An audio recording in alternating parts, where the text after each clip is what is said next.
Hey, Soul Stories fam. We're starting a new love journey. Tell us where you're watching from. Don't forget to subscribe and join our family. Now stay with us. The story begins. Saturday afternoon in Manhattan.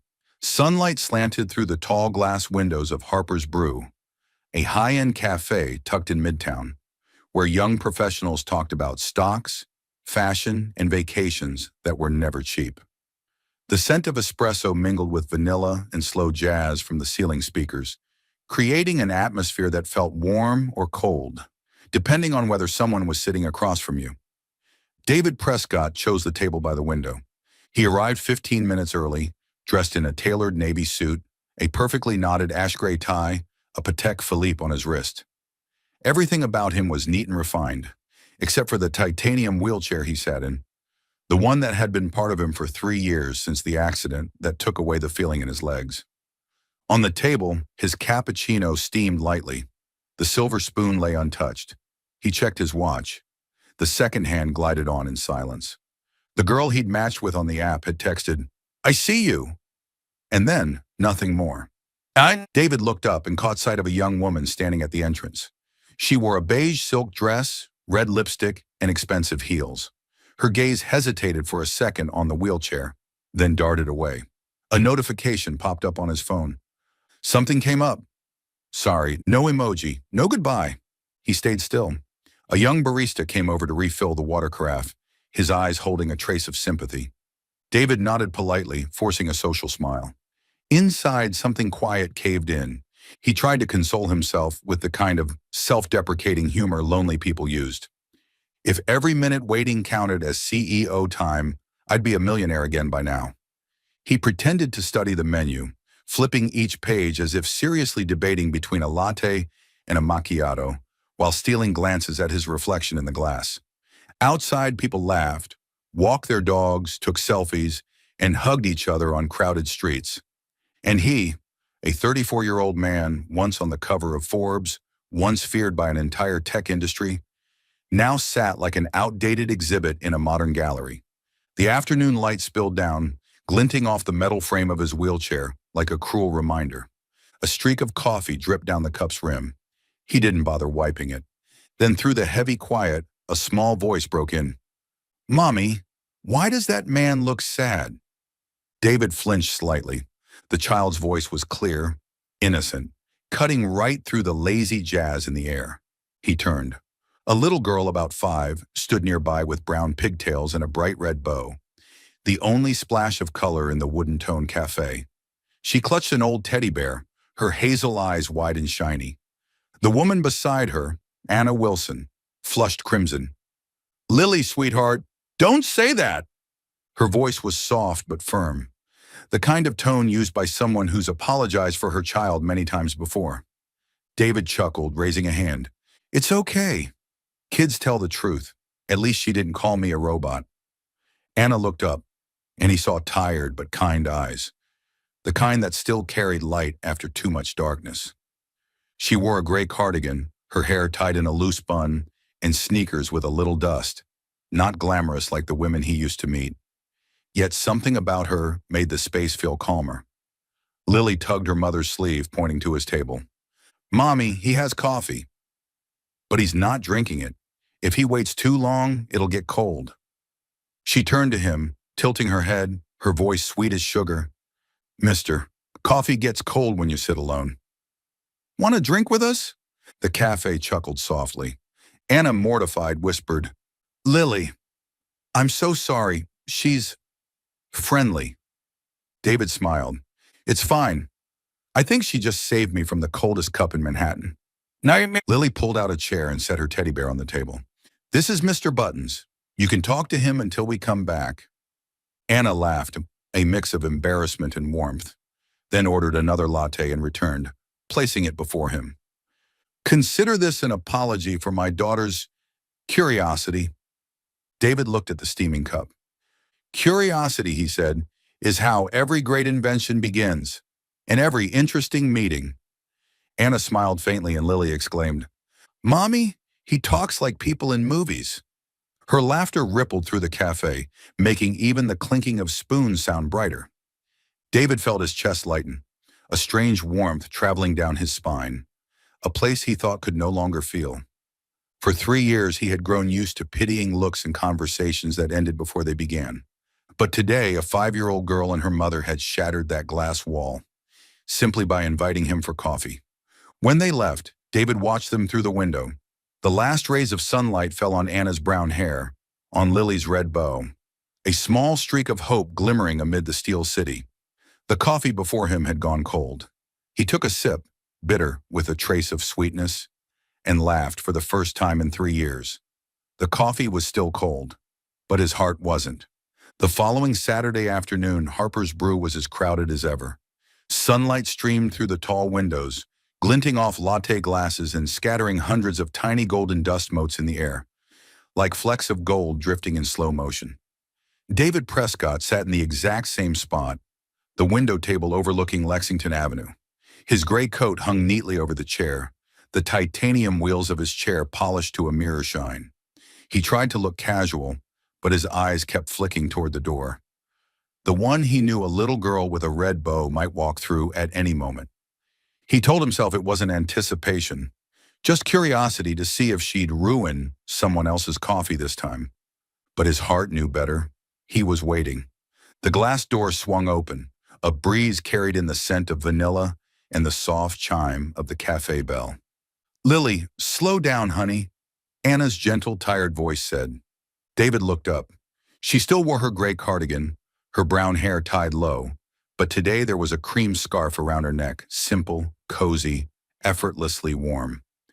Lily was in a light blue floral dress, pink sneakers, and a brand new golden bow so large it nearly covered half her head. She waved at him, her smile bright as Christmas lights. "You didn't get lost this time," Lily squealed, running toward his table. David laughed. "Nope. I set my GPS before leaving home." She tilted her head. "What's a GPS?" "It's what helps grown-ups not get lost, at least on maps."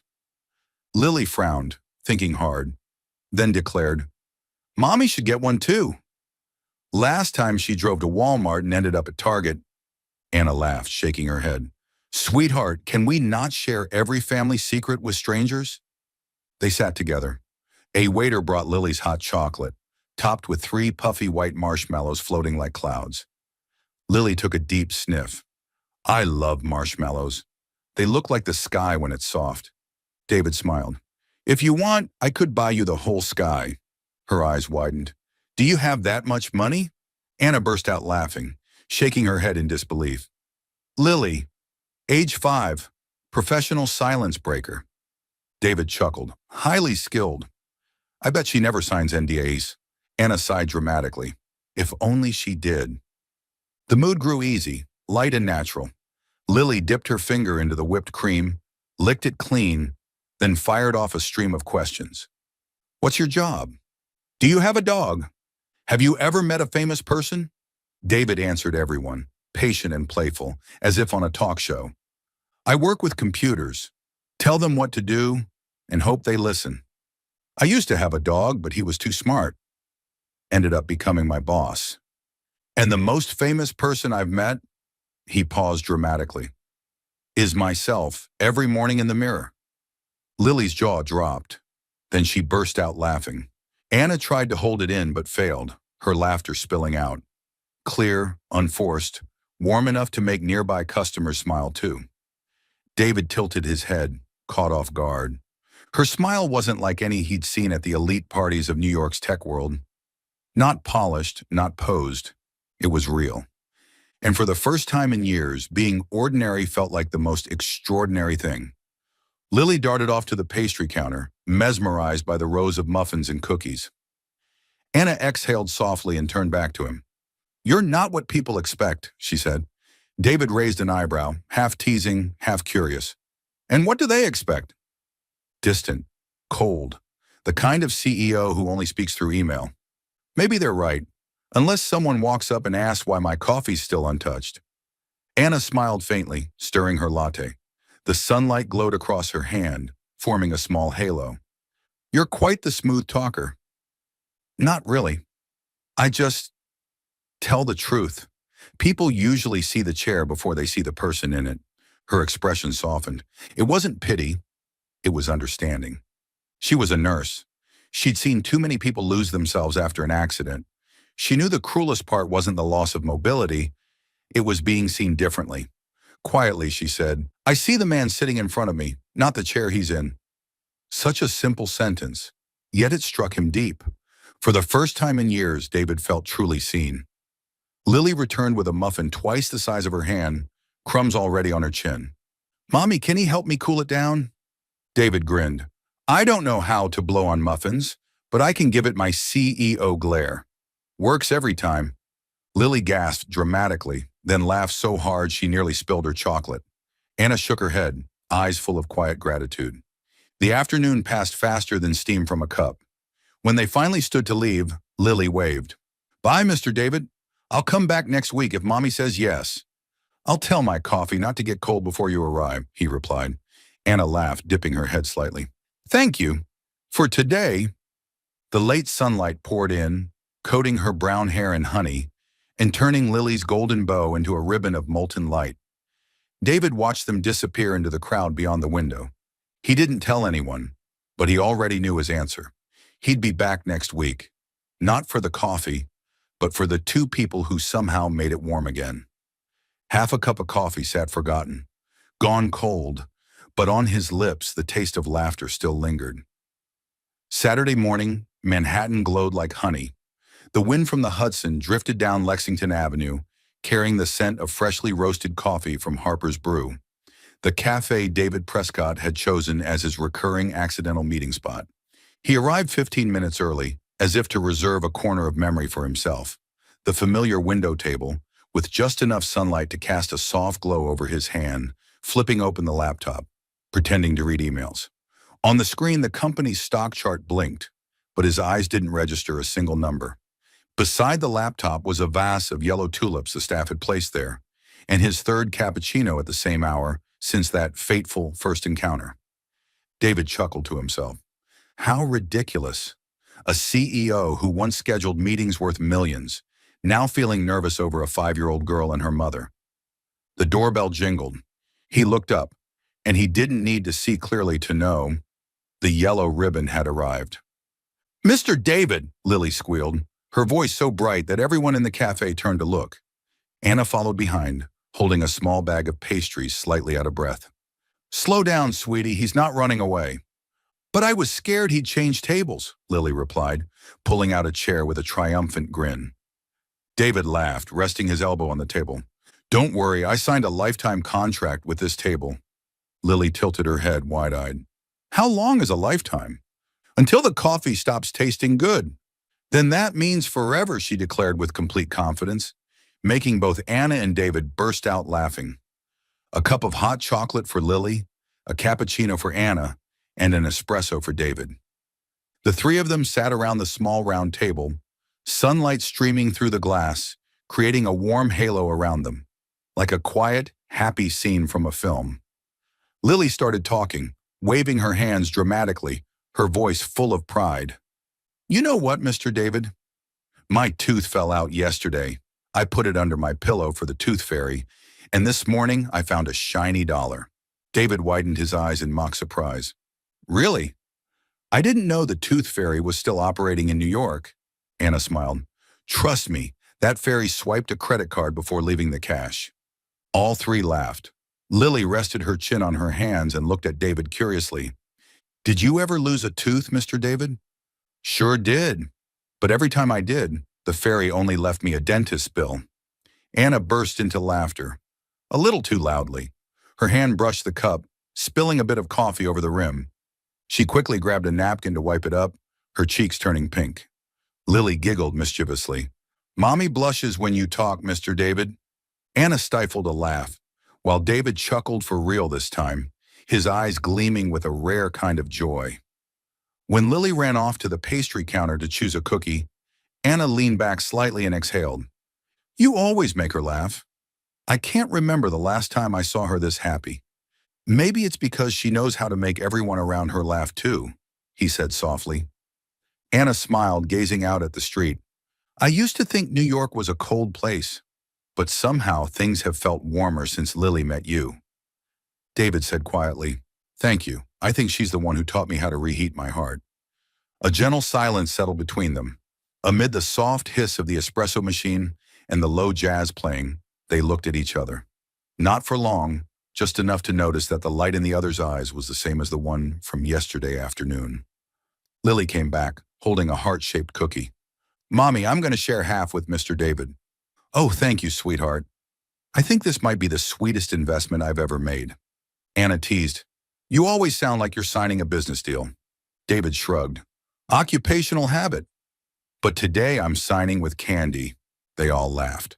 The air around the table felt weightless. Before leaving, Anna pulled a small piece of paper from her bag and quickly jotted down a number. She placed it in front of him, her voice calm but her eyes warm. "In case you'd like to learn more about the real tooth fairy." David smiled. "I could use a professional myth verifier." Lily chimed in excitedly. "I can email you, Mr. David." "Mommy taught me how." Anna stroked her daughter's hair. "No, sweetheart. Let the grown-ups handle grown-up things." They stood up.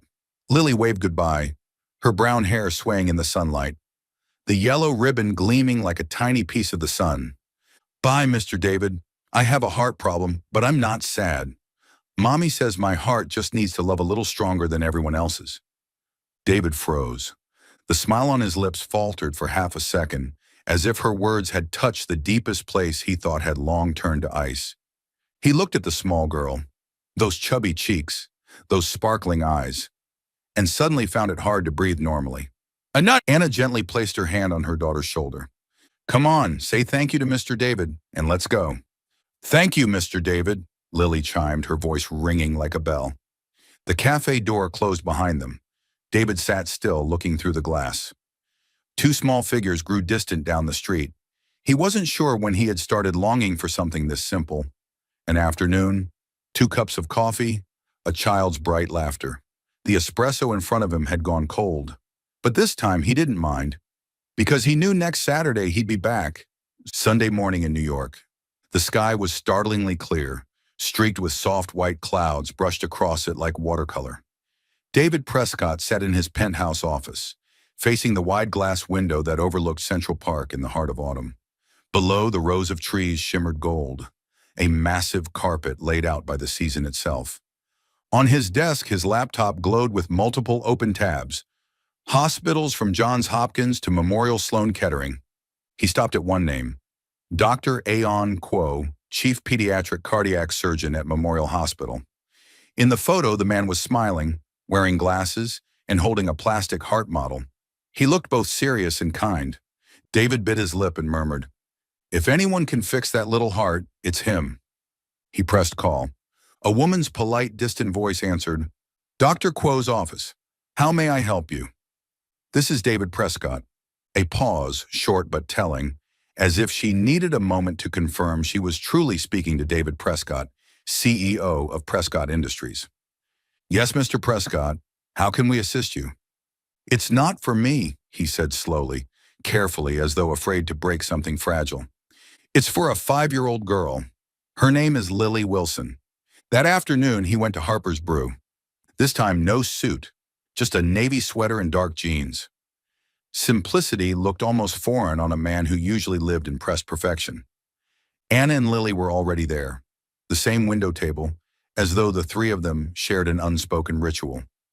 Lily was busy doodling with colored pencils while Anna watched, her smile quiet but warm. David approached. "Sorry, I'm 5 minutes late. I suppose the penalty is a cup of cold coffee." Anna looked up, smiling softly. "You can make it up with a good story." She didn't get to go to the park today. Lily lifted her drawing. "See, this is you, this is me, and this is Mommy. But I don't know how to draw your wheelchair." David froze for a moment, then said gently, "You don't have to. Just draw the chair, as long as I'm still in the picture." Lily nodded, beaming. A while later, when Lily ran off to the pastry counter, David placed his phone on the table, his voice low but steady. "I wanted to tell you something. I called Dr. Aon Kuo at Memorial. He's one of the best pediatric heart surgeons in the country." Anna froze. Sunlight through the window painted her face in gold, but her eyes dimmed, her breath catching. You called a doctor? Her voice was barely above a whisper. I didn't go behind your back. I just have a few connections. He's willing to review Lily's file. She set her cup down. The quiet clink sounded louder than it should have. Are you pitying us, David? The air cracked open between them. He blinked, startled. No, that's not what You know I'm a nurse, right? I don't need someone to help my daughter just to feel like they've done a good deed. Her voice trembled. Not with anger, but fear. The fear of being pitied, of that look she'd seen too many times from well-meaning strangers. David was silent for a beat. When he spoke, his tone was softer, stripped of defense, only truth. I'm not pitying you. I just can't stand knowing there's a child in pain when I might be able to help. Anna turned away, her gaze lost in the window, where strangers were laughing, unaware of how much strength it took for one woman to hold her pride together. The pride of a single mother, protective, fragile, tired of being seen as less. Then Lily returned, carrying an enormous brownie. Mommy, why are you sad? He's just trying to help. And helping is good, right? The adults fell silent. That innocent voice cut through every wall, every justification. Anna looked at her daughter, then at David. He stayed still, not pushing, not pleading, just waiting. She sighed, her tone gentler now. You don't have to do this, David. Really, you've already done enough. He smiled faintly, a smile that sounded like a promise. No, I'm just repaying a debt for the hot coffee you once gave me. Anna laughed quietly, small but real. You always say things that make me unsure whether to be angry or to laugh. Then laugh, he said, because your anger scares me more than convincing a world-famous surgeon. She held his gaze for a long time, then nodded softly. Thank you, David. If Dr. Quo can really help, then yes, let's do it. David's hand rested lightly on his cold coffee, as though he were holding a fragile secret. He knew she had just opened a door, a small one, but it was the first time she'd let anyone step inside her world. A woman who had worked in emergency rooms, who had watched too many children fade beneath harsh lights, was now gathering every ounce of courage she had left to believe again. He looked over at Lily, smiling, and broke her brownie in half to share with her mother. Mommy, she said proudly, Mr. David isn't bad at all. He's like Superman, but in a flying chair. Anna burst out laughing. Superman, who has to schedule heart appointments, only in our house. David laughed too, a full, genuine sound, warm enough to melt the last bit of distance between them. Outside, the wind swept through the golden trees, scattering leaves like a quiet celebration of hope. The coffee on the table had gone cold, but that afternoon was as warm as Lily's cup of hot chocolate. Monday morning, the New York sky was pale blue, the same shade as a hospital gown. On First Avenue, the Memorial Hospital for Children gleamed with glass panels that caught the autumn sunlight. The maple trees by the entrance had begun to turn red, their leaves glimmering in the breeze. Beautiful in a way that felt cruel, given the reason they were there. David gently pushed the door open, the wheelchair gliding smoothly over the marble floor. Anna walked beside him, holding Lily's small hand. The little girl wore a light pink cotton dress, a cat-shaped backpack, and wide, curious eyes that took in the bright white world around her. Rainbow murals, smiling animals, and floating balloons. It didn't look like a hospital at all, more like a place where someone had tried to turn fear into a gentle dream. Lily tilted her head and whispered, Mommy, this hospital smells like candy. Anna smiled, trying to hide the worry flickering behind her eyes. David bent down, his voice warm. That's the smell of bravery, kiddo. Lily giggled and squeezed her mother's hand tighter. Dr. Aon Quo's office was on the 8th floor, in a corner overlooking the park. The doctor, a thin, middle-aged man of Asian descent, wore silver-rimmed glasses. On his white coat was a small yellow star-shaped pin. When he stepped out to greet them, Lily whispered, Mommy, I think his name should be Dr. Sparkle. It fits him better. Anna blushed. Lily! But Dr. Quo chuckled, eyes gentle like a father's. Dr. Sparkle, huh? That's the best name I've ever been given. I'll take it. The tension in the room lifted immediately. David stood quietly near the door watching. His gaze never left Anna. She was doing her best to stay calm, to keep her voice from trembling as she explained her daughter's medical history. Dr. Quo flipped through the chart, his tone even but grave. Lily was born with a congenital mitral valve defect. The first surgery stabilized her condition, but lately her heart has begun to dilate again. I'm afraid we don't have much time to wait. Not much time. The words landed softly, but with the weight of a boulder. Anna froze, her lips trembling. You mean she'll need another surgery? The sooner the better. Otherwise, the pressure in her heart will continue to increase. It's not critical today, but it's progressing faster than we expected. David heard Anna's breath break. She sank into a chair, hands clasped tightly together, shaking. Her eyes stared blankly at the floor, as if the answer might be hiding there. I've tried everything. I've done everything I could. I can't. Her voice trailed off, breaking apart in the sterile air. Lily, still unaware, sat on the exam table playing with her teddy bear, softly humming along with the children's music playing in the background. The sight of it made David's chest tighten painfully. He rolled closer and gently took Anna's trembling hand. For the first time, she didn't pull away. Her hand was small, cold, and shaking uncontrollably. His voice was low, steady, but tender. You've been strong alone for too long. Let me be strong for you. Just for today. Anna looked up. His eyes, gray-blue like the sky before a storm, were fixed on hers. There was no pity there, only a quiet invitation to stand together. She drew in a deep breath, as if borrowing strength from the warmth of his hand. Dr. Quo stood, his tone calm and kind.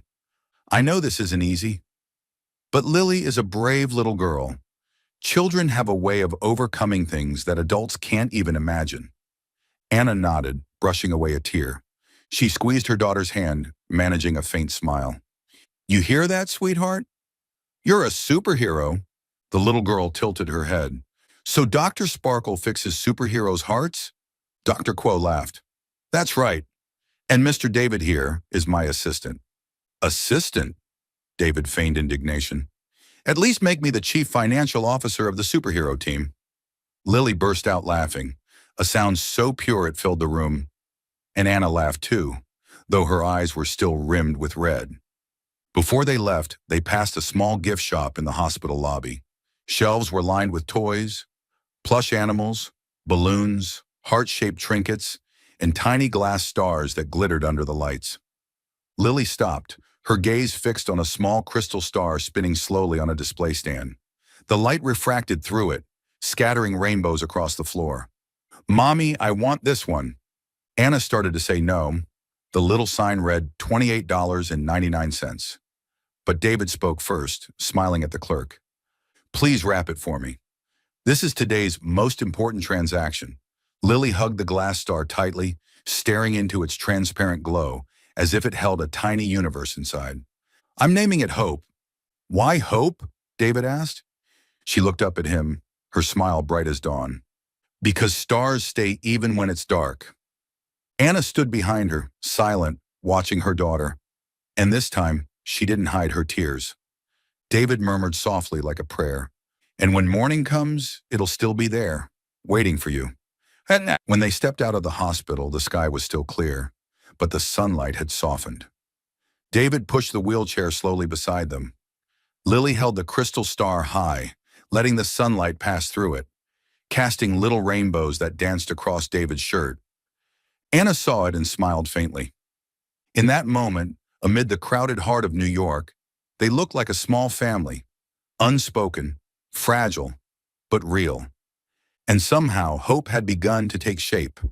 New York, 2:07 a.m. It was raining, not the violent kind, but a soft, steady drizzle, like gentle fingers tapping on the window, reminding anyone awake that sleep would not come easily tonight. In a small apartment in Queens, Anna Wilson sat by the window, the dim yellow light from the bedside lamp casting weary shadows across her face. In front of her sat Lily's pink backpack, neatly packed with clothes, her favorite stuffed bear, and the little glass star named Hope. Tonight was the last night before her daughter's second heart surgery. As a nurse, Anna had witnessed hundreds of operations, children who lived and children who never woke up again. She knew the statistics, the risks, the exact order of anesthesia, incision, suturing, and recovery. But that knowledge only made her fear sharper, heavier, more merciless. She wasn't just a mother praying for her child. She was a mother who understood what could go wrong. Her fingers trembled as she typed on her phone. "Are you still awake?" "I'm scared." A few seconds later, the words typing appeared, then disappeared, then appeared again. Finally, a message arrived. "Give me 20 minutes." 25 minutes later, a knock echoed through the door. Anna opened it, and the wind rushed in with the silhouette of a man drenched in rain. David Prescott, in a black sweater, hair soaked, shoulders glistening with droplets, the wheels of his chair spattered with water. He looked up and smiled faintly, his breath misting in the cold air. "I brought coffee. Not the kind that helps you sleep, but the kind that helps you forget fear for a while." Anna let out a weak laugh, taking the cup. The smell of hot mocha filled the tiny apartment, warm enough to chase away the damp chill. She looked at him, a wealthy, powerful man sitting there, soaked in rain, inside her humble home, and whispered softly, "Do you always show up when I'm at my worst?" He smiled. "I only take night shifts when the client is special." She laughed, the kind of fragile, unexpected laugh that broke the silence like a small beam of light. The living room was small, with cream-colored walls and a few crooked picture frames. One photo showed Lily at 5, grinning with an ice cream dripping down her hand. Another captured Anna holding her daughter in a field, wind tossing both their hair like twin flames. David sat beside her on the old couch, softer than he expected. Rain tapped gently against the window pane. Between them, the air smelled of coffee and something quieter. Understanding. After a while, Anna spoke, her voice distant, like someone narrating her own story from far away. "When Lily was born, the doctor said she had a congenital heart defect. Her father couldn't handle it. He left 3 weeks later. I thought I'd collapse. But then Lily looked at me and smiled. Just a tiny smile, and it pulled me out of the dark." David said nothing. She went on, her voice catching. "I've worked night shifts for years, ER rotations, double shifts. Sometimes I'd leave one hospital just to run and pick her up from daycare. I've learned to live without sleep, to live with the sound of monitors in my ears. But I'll never get used to the fear of losing her." Her words grew slower, softer, as if even breathing might make the fear too real. David reached out, placing his hand gently over hers. Her hands were rough, calloused from work, but he held them like glass, fragile and precious. "Anna," he said quietly, "you've been strong alone for too long. Tonight, let me be strong for you." Something in her broke, not painfully, but tenderly. She didn't know when the tears began to fall. Maybe it was when he said tonight, because it sounded real, close, something she could finally trust. They sat there in silence.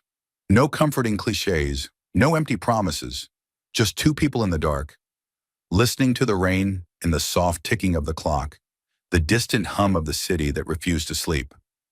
Anna turned toward him, her voice barely louder than the wind. "You know, sometimes I wonder why life takes away the people we love most, only to send us the ones we never expected to need." David looked at her, his gaze deep, steady. "Maybe because people like you know how to turn loss into something beautiful. Like Lily, like her little star, Hope." Anna lowered her eyes, smiling through her tears. The lamplight brushed across her face, weary, peaceful, like someone finally setting down a burden, but still afraid it might be too good to be true. He watched her quietly, then said, "Tomorrow we'll be okay. I promise." Outside, the rain slowed. Far away, the wail of an ambulance drifted through the early dawn breeze. The first light of morning crept through the window, pale and fragile, falling across Anna's cheek, her clasped hands and David's damp hair. Two people, one in a wheelchair, one curled beside him, sat watching the horizon, where the faint light stretched upward, like a whispered prayer. The fear hadn't gone, but for the first time, hope had taken shape. The dawn was still incomplete, but enough to suggest that the storm was nearly over. The memorial hospital glowed like a star in a city that hadn't yet awakened. Dawn had barely broken, and dew still clung to the glass windows, reflecting the sterile, white lights of the long hallway. The air in the surgical wing carried that cold scent of disinfectant, mixed faintly with coffee from a vending machine. The kind of smell that kept you awake and warned you that today would be a long one. Anna Wilson sat in the waiting area, her hands clasped so tightly her knuckles had turned white, her fingernails pressed into her palms, a small, desperate act to keep herself from shaking. David Prescott sat beside her, silent. He wore a gray sweater, its collar damp from the morning mist, and his hand rested quietly over hers, steady and wordless, like a vow. Through the glass of the operating room, the shadows of surgeons moved briskly under the blinding surgical lights. A small electronic board above the door blinked cold, merciless letters, "In progress." Anna stared at it, whispering, "I've witnessed hundreds of surgeries, but I've never felt so small." Her voice trembled. As a nurse, she had stood beside the operating table countless times, handing instruments, reading vital signs, and sometimes holding a parent's hand, assuring them, "She's going to be fine." But today she was the mother, and mothers have no way to stay calm when a blade cuts into their child's heart. David squeezed her hand a little tighter, his voice low and warm, like a piano note echoing through the cold hallway. "You've done everything you could. Now it's their turn." Anna turned to him, eyes glistening. "You don't understand. Every minute here feels like a year. I've heard those machines beep all my life, but today, each sound cuts right through me." David's grip tightened again, his own eyes reddening. "I do understand, because for the first time, I'm scared of losing someone I never really had." They fell silent. Outside, the sound of rain against the window blended with the rhythmic beeping from the OR, a fragile symphony of fear and life. 3 hours passed. Anna hadn't moved. Her eyes were locked on the steel door, her lips moving in silent prayer. "Dear God, please keep her safe. I don't need anything else. Not happiness, not love. Just let her breathe, live, smile." David looked at her, a wave of helplessness washing over him. He had once commanded billion-dollar deals, shifted entire markets with a phone call. But now he was just a man watching the woman he loved break apart, powerless to ease her pain. He lowered his head, whispering as if to himself, "If I could trade, I'd give her my heart without a second thought." When the OR doors finally swung open, both of them stood up almost at once. Dr. Ayan Kuo stepped out, his white coat damp with sweat, but his eyes bright, like someone who had just come through a long battle victorious. The surgery was a success. Her heart responded well. "Everything is stable." The words were short, but to Anna they were the most beautiful sound in the world. She collapsed back onto the chair, burying her face in her hands as sobs broke free. David reached for her, wrapping an arm around her shoulders, drawing her close. She didn't resist. She just let her tears fall onto his shoulder. Warm, salty, alive. "Thank you, David. For the first time, I know what it feels like to have someone to lean on." He bent his head, his voice trembling, but steady near her ear. "Thank you for letting me be here, for letting me see the peace I never thought I deserved. Anna, I love you." She looked up, eyes shining, lips trembling, and nodded. No words were needed. 7 hours later, they were called into the recovery room. Lily lay on the white hospital bed, pale but peaceful. The monitor beside her showed a steady heartbeat. Beep, beep, beep. The sound of hope itself. David stood at the foot of the bed, his hands clenched, fighting the tears burning his eyes. Anna sat beside her daughter, gently brushing her hand. Her voice was barely more than a breath. "My sweet girl, you did it." Lily's eyes fluttered open, her long lashes trembling. Her voice was faint, but clear. "You stayed, Mr. David. I knew you would." David froze, his chest tightening. He bent over, blinking away the tear that slipped free. Of course I did, kiddo. I promised, remember? Lily nodded weakly, her lips curving into a tiny smile. Anna watched them, and for the first time in years, she felt a sense of peace. No more operating rooms, no more fear. Just the steady heartbeat and the man beside her trembling. Not from fear, but from joy. She turned to him, her voice breaking softly like silk. You know, some people come into your life just to save you once, but I think you're the one who stays. David looked at her for a long time. In his gray-blue eyes, the hospital light shimmered, like the tiny glass star Lily had named Hope. He reached up, his hand gently cupping her cheek. His voice was a whisper, like a prayer. I didn't come to leave. I came to stay. Then he kissed her, in the recovery room, under the cold fluorescent lights, with the monitor's rhythm pulsing steadily beside them. It wasn't a kiss of passion, but of gratitude, between two people who had survived the storm and found a heart still beating.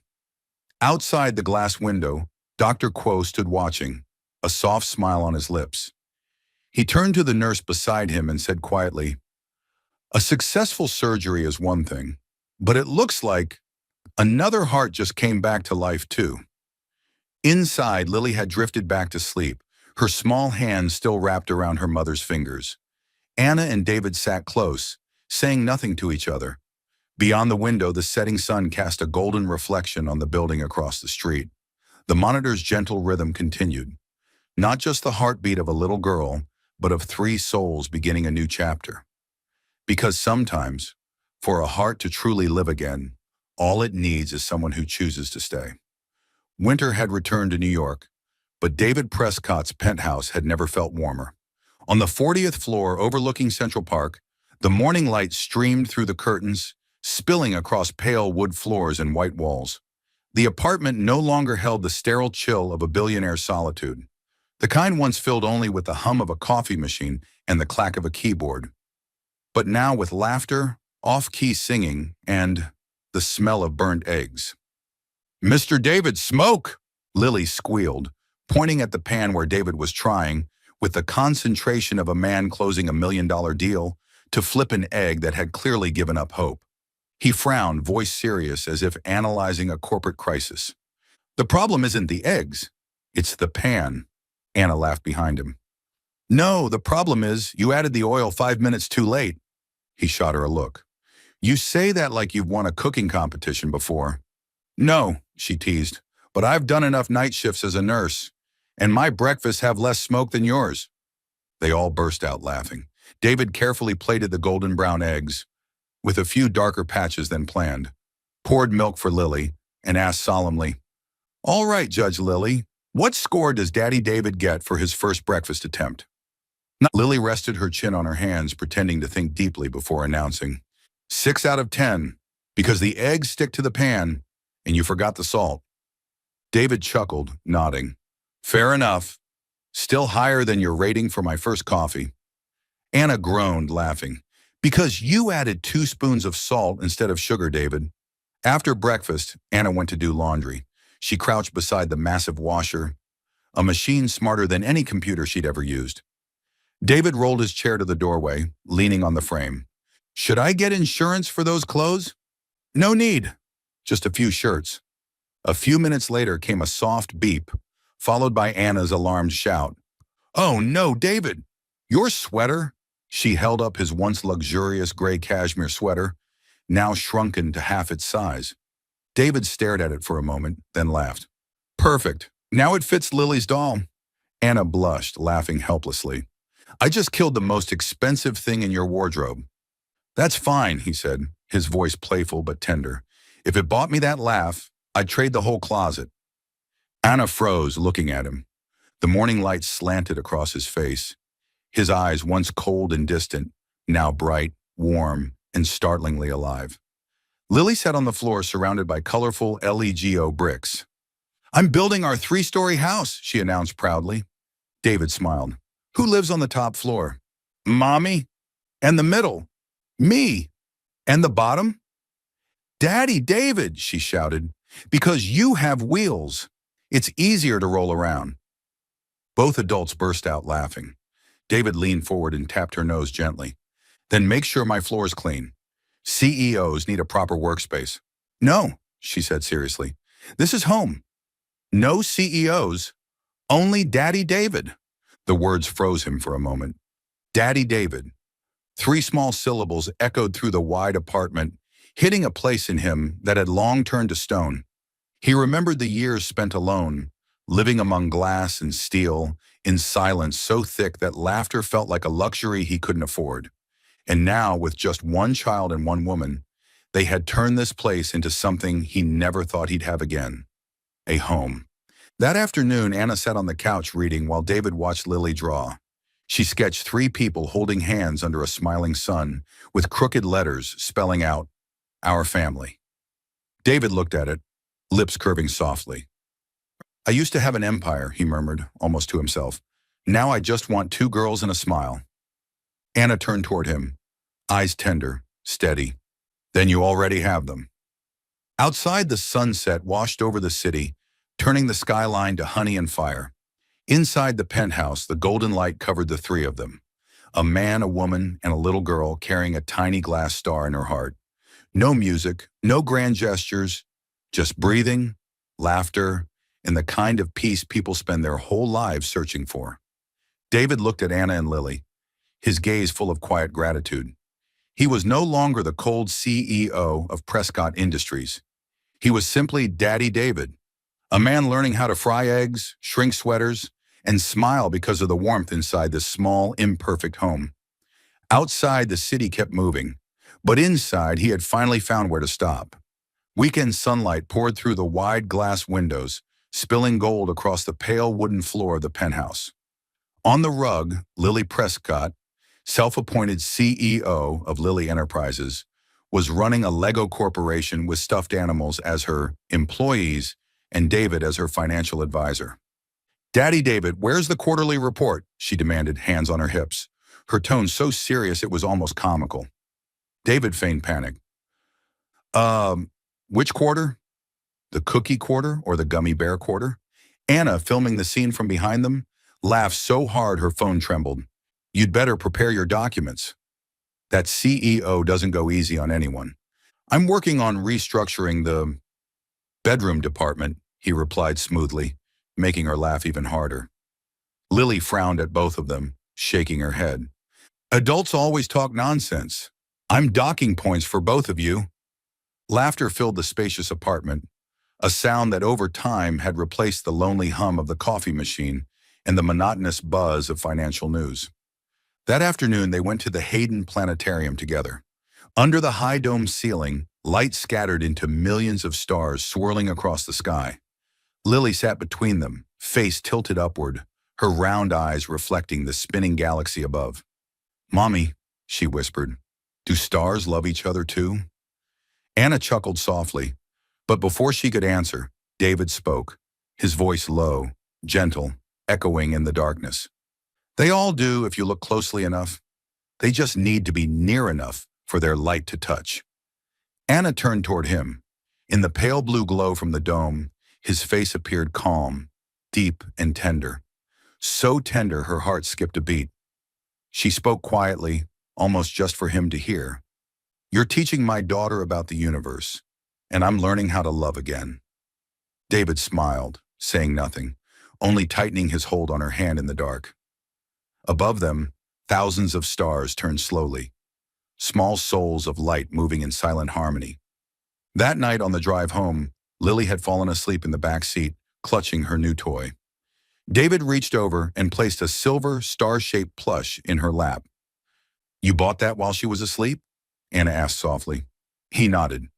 "Every star needs a friend." He brushed a hand over Lily's hair, his voice warm and quiet. "What did she name it again?" Anna looked at her daughter's peaceful smile and whispered, "Hope." The car rolled through the city at night, lights glimmering across the windshield. Their reflections, 3 faces side by side, looked like a family bound not by name, but by the simple faith that love can heal everything. And in that home, love wasn't loud or dramatic. It was just enough. Enough to remind them that every heart, no matter how broken, can learn to beat again. Monday morning, the Prescott Industries Tower rose above Manhattan like a blade of silver steel. On the 60th floor, the boardroom air was so heavy it could have cracked glass. On the giant screen behind the table, bold words glared. Emergency board meeting, CEO performance review. Robert Bradford, the company's second largest shareholder and David's longtime rival, stood up, his voice sharp as ice. We need to reconsider our leadership position. A CEO who's constantly absent, distracted by personal matters. Can he still lead? Several members avoided David's eyes. Others stared down at their papers, silent. David sat still, calm, composed, hands interlocked on the table. His black suit was immaculate, his expression unreadable, but his eyes were cold and bright, like polished steel. Bradford pressed harder, his words deliberate daggers. A CEO in a wheelchair, preoccupied with his private life, is a liability to investors. This company cannot run on pity. Still, David didn't speak. He let them burn themselves out, let the room tighten, and only then did he push his wheelchair forward slightly, voice steady and low, every word slicing through the tension. I missed 3 meetings because my daughter was undergoing heart surgery. If that's a crime, I'll take full responsibility. But judge me by the numbers, not my legs. He clicked the remote. The screen lit up with charts. Quarterly revenue up 15%, the highest in 7 years. Employee satisfaction at 95%, the highest in company history. Prescott Renew Clean Energy Project just signed a $300 million contract. He turned back to them, voice firm but calm. I don't need your sympathy. I need you to see the results. Love hasn't made me weaker. It's given me something worth fighting for. I used to lead out of fear of failure. Now I lead to build a world where my daughter, and yours, can grow up proud. A moment of silence, deep, unbroken. Bradford forced a smirk. Pretty speech. But the company needs logic, not philosophy. David's lips curved slightly. Logic, then? Logic suggests that employee turnover dropped by 30%. Logic says the stock value rose 7% last month. Logic says people who care, truly care, work harder because they believe in something bigger than profit. An older finance director rose to her feet. I lost my husband to a job that cared more about work than life. I support this CEO, the one who remembers what life is worth. Then one hand went up, another, then 10. Final count. 9 votes in favor, 3 against. Bradford's jaw tightened. His face flushed crimson. David nodded, smiling faintly but with quiet power. Thank you, everyone. Prescott Industries stands strong, not just on profit, but on heart. He willed himself out of the room as the sound of small, genuine applause followed behind. Late afternoon, the penthouse door opened and the scent of pizza and laughter spilled out before he even crossed the threshold. The champion's home, Anna called out, wearing his oversized shirt, a pizza box still steaming in her hands. Lily ran straight to him, arms wide. I saw it on TV. Daddy won. David laughed, pulling them both into his arms. His voice was warm, teasing. I didn't know you two were keeping up with the news. Guess I'm the CEO of love now. And I'm your logistics director, Anna grinned, in charge of pizza and faith. He looked at them, his heart full in a way spreadsheets could never measure. Outside, the Manhattan skyline burned gold beneath the sunset. Inside, soft light wrapped around the 3 of them, a small family that had weathered the storm armed with nothing but love. I used to have an empire, David thought, as Anna rested her head on his shoulder. Now I just need 2 girls and 1 smile.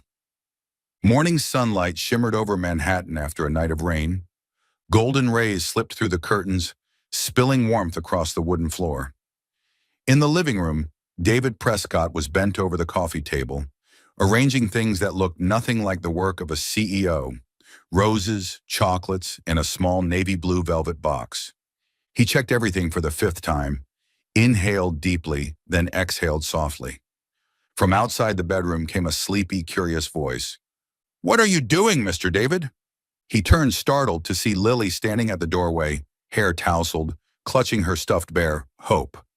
He hesitated, then crouched down and whispered, as if sharing the world's biggest secret.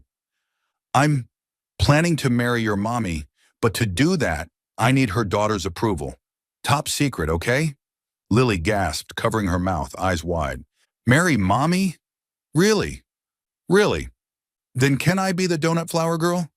You can, but no telling anyone until we get to the park. She nodded solemnly as if signing a classified treaty. That afternoon, Central Park glowed under the golden light of sunset. The lake shimmered like glass, reflecting the blue sky. A few ducks glided by in perfect formation, leaving ripples as calm as the city's quiet heartbeat. David sat in his wheelchair, wearing a white shirt and a light gray vest.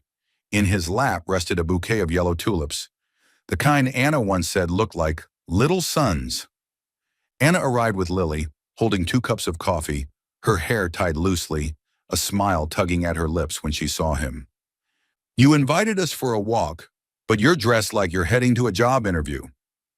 It is an interview, David replied, eyes sparkling, for the most important position of my life. Before she could say more, Lily ran toward the lake. Mommy, can I feed the ducks? Careful not to slip, Anna called after her, then turned back to David. You seem nervous. What's going on? He gripped the bouquet a little tighter. His heart raced, not from fear of rejection, but from realizing that everything he'd ever wanted was standing right there. He took a deep breath. Anna, I used to have everything. The company, the power, the money. Then an accident took my legs, and I thought it had taken the rest of me too. Then you and Lily came along, brought me back to life, to laughter, to light.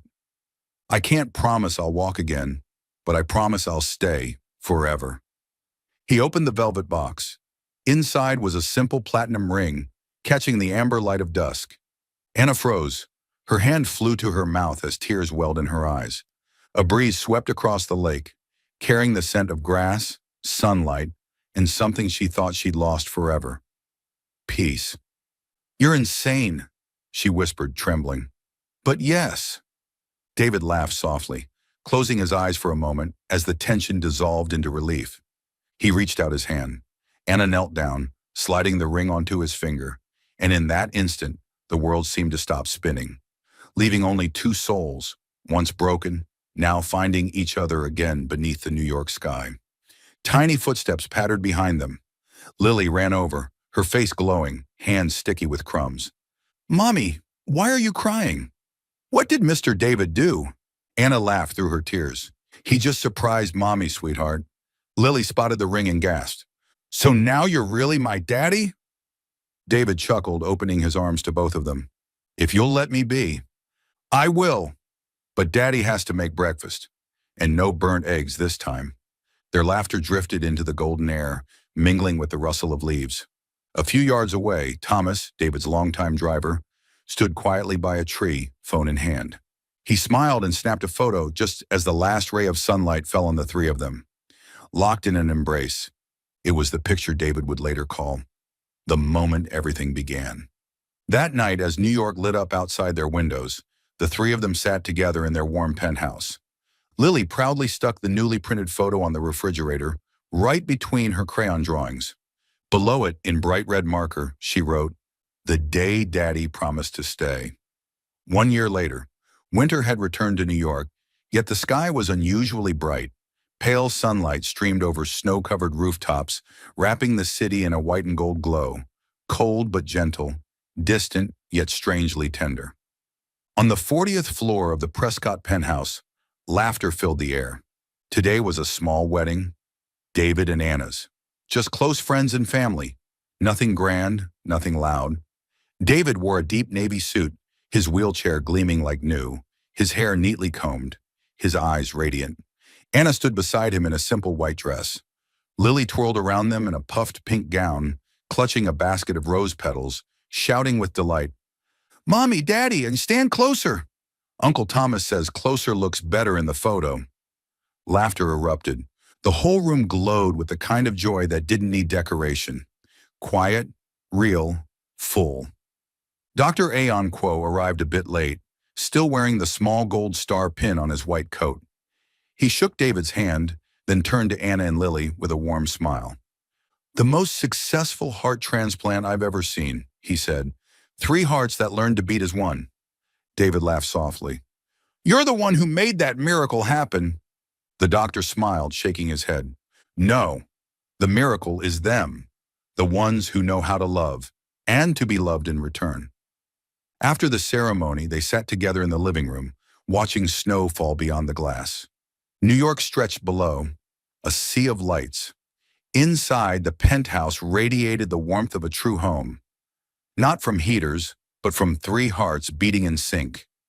Lily lay curled between them, holding her glass star, Hope, the same one she'd kept since her surgery. The snowlight refracted through it, scattering tiny prisms across the white walls. "Mommy," she said softly, "I remember when I used to get tired after just a few steps. Now I can run all over the park." Anna smiled, stroking her hair. "That's because you're brave. You're Mommy's miracle." David sat quietly, his heart slowing into a rhythm of peace as he watched them. Over the past year, he had continued to lead Prescott Industries, but he no longer raced against the world. He spent mornings teaching Lily piano, building Lego castles, and learning to find joy in small things. He learned from Anna how to cook, how to breathe more slowly, and how to trust again. Everything that once felt complicated had become beautifully simple. He used to believe love had to be extraordinary, something wild, cinematic, larger than life. But now he knew the most extraordinary thing was getting to live an ordinary life with the right person. Outside, snow began to fall thickly. Lily sat up, leaning against her mother's shoulder. The warm light from the lamp bathed her now rosy face, healthy, bright, glowing like a tiny sun. She turned to David, eyes twinkling. "Daddy, can I name the baby?" David blinked, startled, glancing at Anna. She was smiling, one hand resting gently on her stomach, a motion so small it made time itself pause. "Baby?" he whispered. Anna nodded, her eyes shining. "The doctor said it's still early, but it looks like we're getting another miracle." Lily squealed, hugging her mother's belly and kissing it softly. "Then I want to name the baby Hope, like my star, because hope helped me live. So now I'll give it to my baby brother or sister." David chuckled, his voice low and tender. "Deal. But you know, you're already our hope, the brightest one of all." Anna leaned into him, her hand still on her stomach, whispering, "Do you remember the first day we met?" "Of course," he murmured, a cold cup of coffee and a shy smile. "And now," he squeezed her hand, his words a soft breath. "Now I have a whole universe wrapped around me." Outside, snow fell quietly, blanketing the balcony and rooftops below. Inside, the golden glow from the wall lamps lit up three smiling faces, a tableau of warmth framed by winter's white. Lily lifted her glass star high, its reflections sparkling in their eyes, scattering light like thousands of tiny galaxies. For a brief, perfect moment, it felt as if the whole universe had gathered in that room, glimmering within the hands of a little girl named Hope.